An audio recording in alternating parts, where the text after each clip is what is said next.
There is a moment in every person's life when they realize they don't truly know who they are. Not the version that smiles for others, not the version hidden behind accomplishments, not the identity built from labels, expectations, or social roles, but the person beneath it all. The self that exists when everything else is stripped away. For most people, that realization arrives quietly. For Ichigo Kurosaki, it arrives as a war between different souls, different powers, different identities, different versions of himself.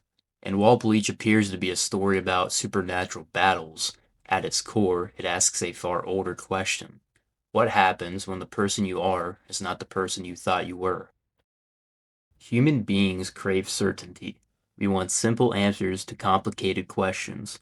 We want to know who we are. We want a stable identity, something fixed, something permanent, something we can point to and say, this is me. But reality refuses to cooperate.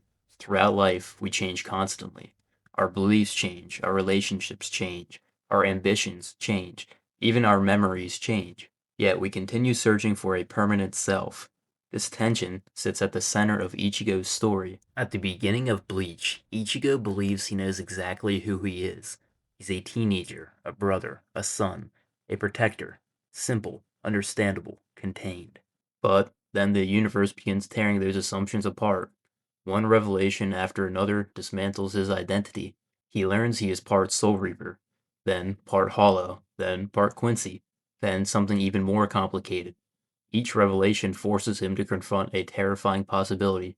What if the version of myself I've been defending isn't actually the whole truth? The philosopher Friedrich Nietzsche believed that before a person can become who they truly are, they must first destroy who they pretend to be. This process is painful because the false self often feels comfortable, safe, predictable. It gives us certainty, but certainty can become a prison. Throughout Bleach, every major crisis forces Ichigo to abandon an old version of himself. The boy who believed strength alone could protect others. The fighter who believed power solved every problem. The hero who believed he understood himself.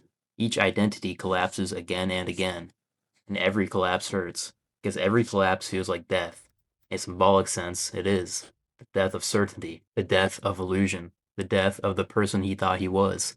Yet, something remarkable happens after every collapse. A stronger self emerges. Not because Ichigo gains new powers, but because he gains a deeper understanding of himself. Nietzsche called this self-overcoming, the continuous process of becoming, not arriving, not achieving perfection, becoming. Perhaps the most philosophical element in Bleach is Ichigo's hollow. Most anime portray inner monsters as enemies to conquer. Bleach does something far more interesting. The hollow is not merely an enemy, it is a rejected part of the self. Swiss psychologist Carl Jung referred to this as the shadow. The shadow contains everything we refuse to acknowledge about ourselves: our anger, our jealousy, our aggression, our selfishness, our destructive impulses. Society teaches us to hide these traits, to suppress them, to deny them. But Jung warned that suppression does not eliminate darkness, it strengthens it. The more we bury the shadow, the more powerful it becomes. This is exactly what happens to Ichigo. Every attempt to reject his hollow gives it greater influence, greater control, greater danger. The hollow becomes terrifying because it contains truths Ichigo does not want to face: his enjoyment of a battle, his rage, his capacity for violence, his fear. The hollow repeatedly tells Ichigo something profound. If you refuse to use your power, I will. This isn't merely a threat, it's a psychological truth. The parts of ourselves we ignore eventually take control in ways we don't expect, not because they're evil, but because they've denied recognition. Among all of Ichigo's opponents, Ukiura may be the most philosophically significant, because Ukiura represents nihilism, the belief that life possesses no inherent meaning, no objective purpose, no deeper significance. Throughout their encounters, Ukiura struggles to understand concepts like love, hope, and human connection. To him, these things are irrational, meaningless, and weak. In many ways, Ukiura embodies the modern existential crisis. If the universe is indifferent, if death is inevitable, if suffering is unavoidable, then what gives life value? Ichigo never defeats Ukiura through argument, he defeats him through existence, through action, through relationships. through the simple refusal to surrender meaning. This reflects the philosophy of existential thinkers like Albert Camus.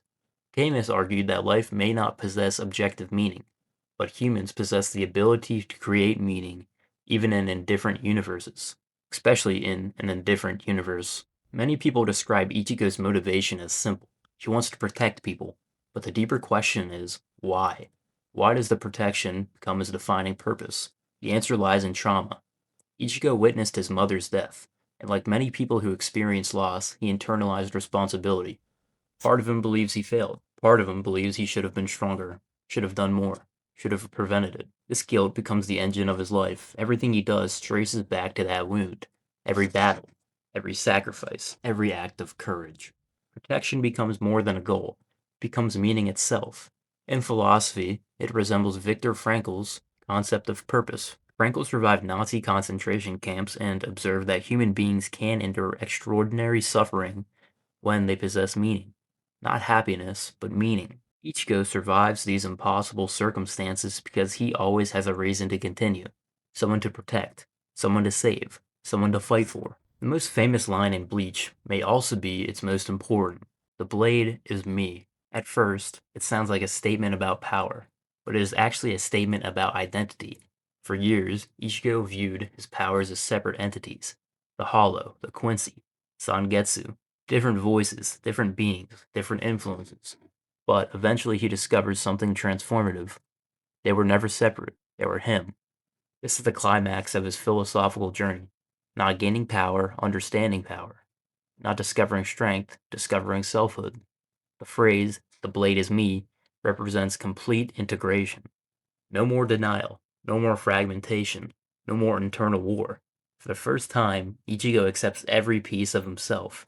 His darkness, his humanity, his fear, his strength, his contradictions, everything. Most heroes strive to become stronger. Ichigo strives to become whole. That distinction is what makes him timeless. Because strength is not humanity's deepest struggle, identity is.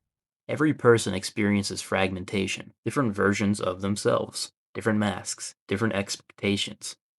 Professional self, the family self, the public self, private self.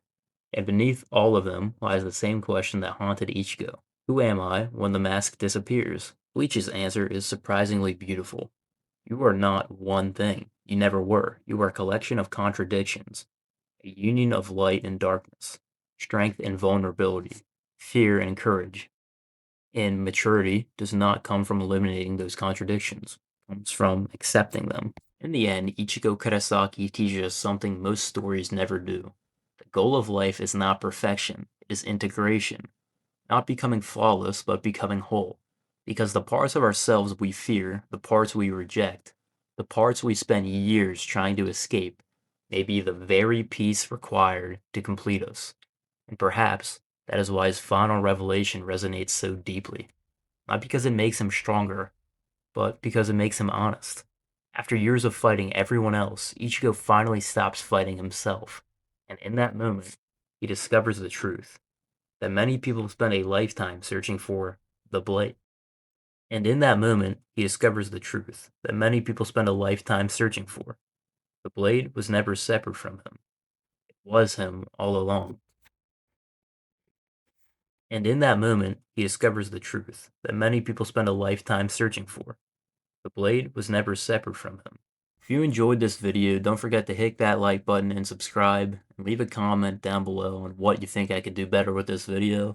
As always, I appreciate you guys for watching, and until next time, peace out.